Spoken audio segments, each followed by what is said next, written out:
তো আজকের যে অন্তর্বর্তীকালীন সরকার, এই সরকার যেমন ছাত্রদের এই সরকার, তেমনি জনতার এই সরকার, তেমনি শ্রমিকদের।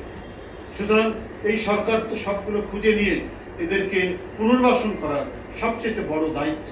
এই সরকার কবে নির্বাচন হবে, সংস্কার হবে, কি হবে না হবে, এইটা নিয়ে গড়িমসি করা, এইটা নিয়ে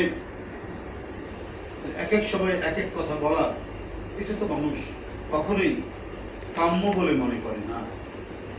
অন্তর্বর্তীকালীন সরকার আপনার হারিয়ে যাওয়া, নিখোঁজ হওয়া, ক্রস ফায়ারের শিকার হওয়া এবং যারা হেলিকপ্টার থেকে গুলি করেছে, যারা সরাসরি গুলি করেছে, জুলাই আগস্টের যে দুনিয়া কাঁপানো আন্দোলন, সেই দুনিয়া কাঁপানো আন্দোলনে যারা অকাতরে নিজের জীবন দিয়েছে, তাদের রক্তের উপর দাঁড়ানো তো অন্তর্বর্তীকালীন সরকার। সুতরাং তারা এত দেরি হবে না। আজকে 7-8 মাস হতে চলল, অথচ সরকারের পক্ষ থেকে কোনো ধরনের মানে এদের খোঁজ নেওয়া এবং পুনর্বাসনের যে প্রচেষ্টা, কিছু কিছু ক্ষেত্রে আমরা দেখি, কিন্তু সামগ্রিকভাবে যে কোনো সমন্বিত উদ্যোগ আমরা কিন্তু দেখি। বরং আমরা কি দেখছি, সরকারের মধ্যে যারা অত্যন্ত ক্ষমতাশালী মনে করছেন, তারা কেউ এমপি হবেন, কেউ এলাকায় প্রভাবশালী কোনো কিছু হবেন, এই জন্য আমরা নানা ধরনের কর্মকাণ্ড আমরা সেখানে দেখছি।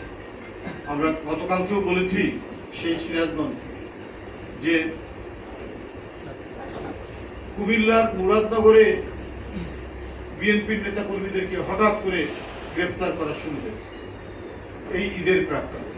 তাদের যদি অপরাধ কি, সেই অপরাধ সুস্পষ্টভাবে সেটা যদি বলতো, তাও এক কথা ছিল যে যারা একটু বিএনপির সমর্থক বা যে পরিবার বিএনপির সমর্থক, তাদেরকে ঢাকা থেকে বের করে দেওয়া হয়েছে। সেই সমস্ত কর্মকর্তাদের তাদেরকেই নাজেহাল করা হয়েছে। কারণ এই সরকার হাসিনার বিদায় হয়েছে, কিন্তু হাসিনার যে সমস্ত কীট পতঙ্গ, হাসিনার যে সমস্ত জীবাণু, সেই জীবাণুগুলো তো বিতরণ করতে পারেনি, তারা রয়ে গেছে। তারা নানাভাবে এই সরকারকে বিভ্রান্ত করানোর চেষ্টা করছে।